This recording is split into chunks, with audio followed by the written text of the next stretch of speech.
I have some really interesting messages for you guys.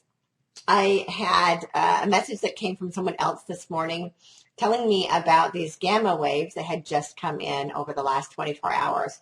I'll tell you what those are in a little bit. Today is September 18th, 2020, and at 1:44, interestingly enough. But this morning I had 1:44 actually means something too. Maybe I'll share that with you at some point. Anyway, this morning I had a message that came in talking about these gamma waves that had hit the planet over the last 24 hours and how they're making people feel. And I thought about tuning in and asking Saint Germain about them because he had given me information before about gamma waves.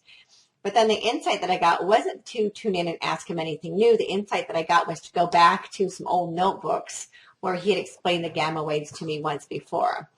So I went through my notebooks. I have, I don't know how many of these babies I've been writing over the years, and I write almost every day information that comes in from my higher self and from spirit, from the guardians who are ascended masters and other beings who are helping us with our ascension process. So I found the notebook that I was looking for. It is from August. Actually, this entire notebook is from 2015. But the messages I'm going to be giving you today are from August of 2015. And I've got my reading glasses on today. Normally, I type the message into my computer and then I read from my computer so I can maintain eye contact as much as possible. But I'm not going to bother with that today because it's just one extra step, and I have a lot of different messages to share with you regarding what's happening on the planet right now in 2020 that was given to me back in 2015. So I'm going to read you these. Now, there are more than one. There's probably a half a dozen different messages that came in. So I'm going to give them to you in different episodes because I prefer for my teachings to be short and sweet, so that way I don't lose your attention because human beings have such a short attention span now. So I'm going to read them to you. I don't know how many different videos they're going to be back to back from what I received over this couple of day period in 2015. That was prompted by this message that came from another friend from Saint Germain this morning. This first message came to me on August 8th of 2015, and I was just going to tell you what was in here, but I think I'm just going to read it to you because it is I'll just read it. That way you can make up your own interpretation of what you think it means, since you know that I like to do that with you guys. This one is from Ashtar. I will tell you a little bit about what I know about him later. It says, "This is Ashtar of the Intergalactic Command. We have never directly communicated before because my work is not your primary focus or concern. My work is to ensure the safety and protection of your planet as part of the Federation of Light. Know this, your reality still hangs in the balance of what you collectively call good and evil.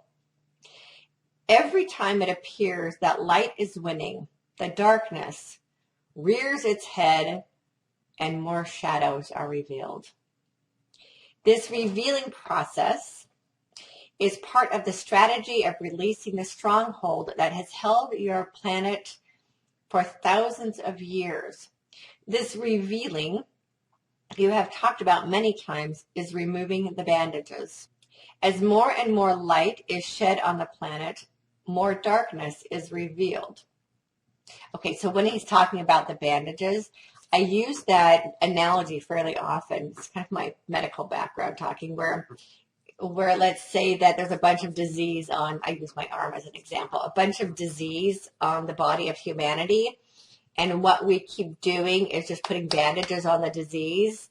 And at some point we have to rip the bandages off and actually look at the disease and treat it. So you might, over the years, see messages where I talk about ripping off the bandages. It's kind of like taking off the bandages we put on. We take them off and we look at the disease, and we can't heal it until we look at it and we dig through it. And the disease that's on the planet has become like gangrene. It's really pussy and ugly, and it is not pleasant. That's what 2020 is all about, is we're pulling the rest of this out, and it's very, very ugly and very painful, and it has to be cleaned up before we can move into the next reality that we're here to build. So that's what he was talking about when he says about bandages, because I use that metaphor quite a bit, peeling off the bandages to look at the disease. So I'll get back to the message now. As more and more light is shed on the planet, more darkness is revealed, collectively and individually. Layers upon layers of disease are and will be revealed. This revealing will cause a temporary hold of services to many, and chaos will occur for those who are ill-equipped for change. We are and continue to ensure the change will be as quick and painless as possible. Note that doesn't mean that it's not going to be chaos and painful. It's just going to be as quick and painless as possible. Many won't even notice the change because they are so blinded by belief in their own little world.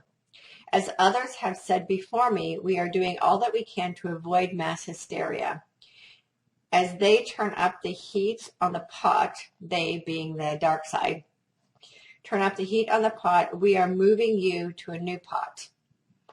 That is essentially what is happening as people awake and choose to not play the old game.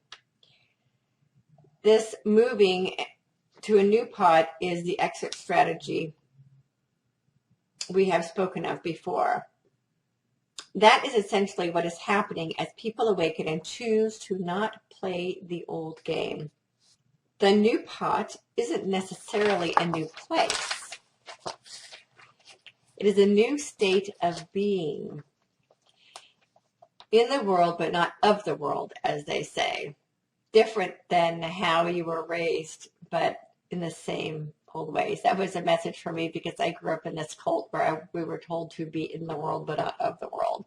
So sometimes I get metaphors around that too, which is really about being in the world, but not allowing ourselves to get sucked into the drama. Okay, not partaking of the fear. We are going to allow the Republican Party to win so that we can blow the lid off the corruption. Now remember, this message came from 2015, so we didn't even know who was running for president at the time.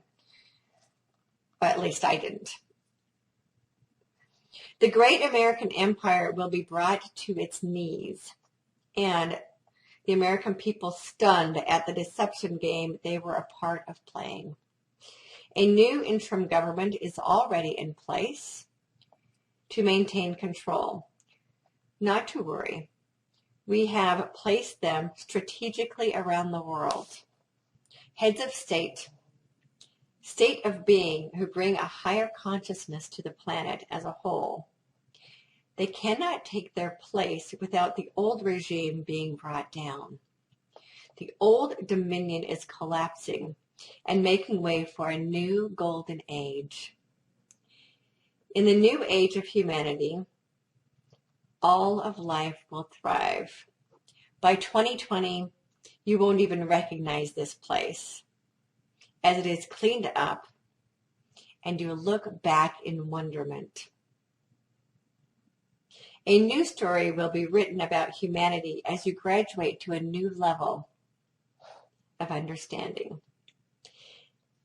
It will look like sheer chaos for a few years, but we have it under control. Removing the last of the disease.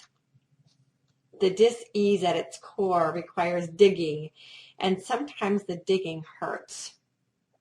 But as you know, the best gems are in the greatest, darkest places and worth digging for.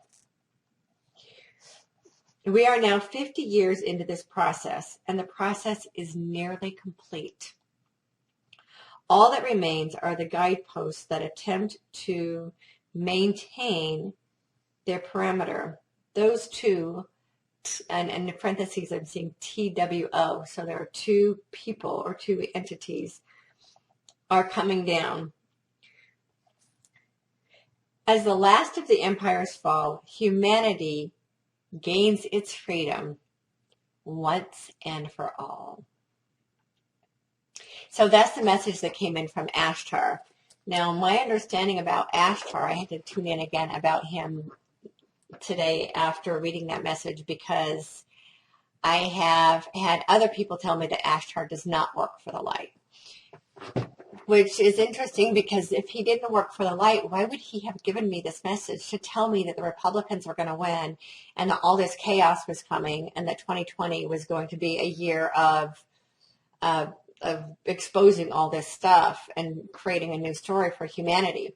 So I tuned in this morning and asked about Ashtar, whether he worked for the light or not. And what was shown to me was that a lot of light workers don't know how to protect their field before they go into communication with spirit.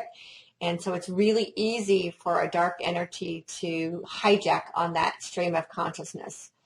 And that there is a dark entity who is a poser, which I find really interesting. He's posing as Ashtar. So some light workers are tapping into this dark entity who calls himself Ashtar. He's not the true Ashtar. And the true Ashtar is, from my understanding, he's a commander of the light force. He is a Palladian general. He is, the Palladians are extraterrestrials that are here to assist us with our ascension. They are extraordinary light beings, and they only see through the eyes of love. They are light warriors, and they are here to assist us in our ascension, helping us clean up the mess that has been made of our planet. And what I was told is that when we call an Ashtar, to specifically ask for him, Ashtar, commander of the light, and that and to ask for him to show his aura, because the dark side cannot show auras. They can only show false entities. So I tuned into him a little bit earlier this morning and just wanted to know, how do I know if I'm communicating with him or this poser? And he said that to call him in as Commander Ashtar, Palladian commander on the Council of Light. To be that specific, because he's the only one with that name and that entity, and that when he's called upon in that way, then he is what will come through.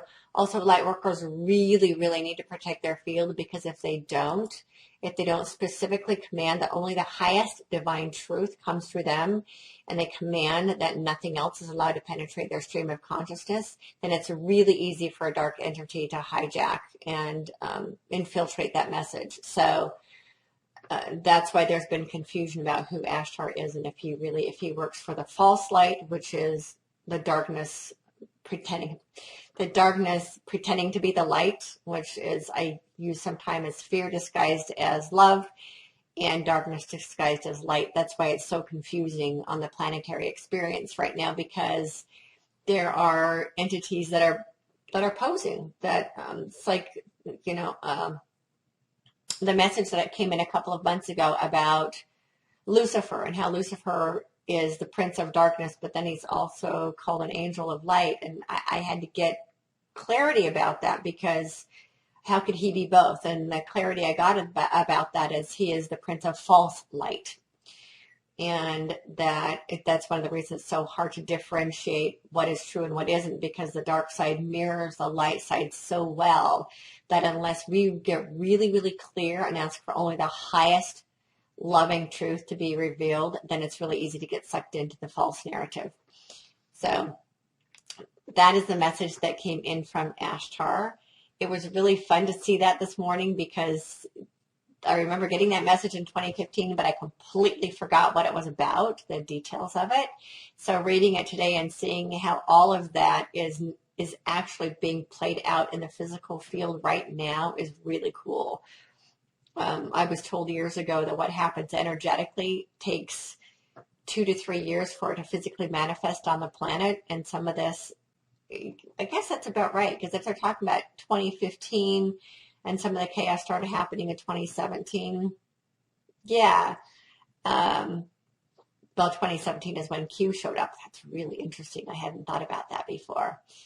So I usually get a couple of years notice before things show up physically on the planet. So I wanted to share that with you. I'm going to let you go for now because I've got some other really good messages that came in on 2015 that I want to share with you. So I'll see you in the next episode.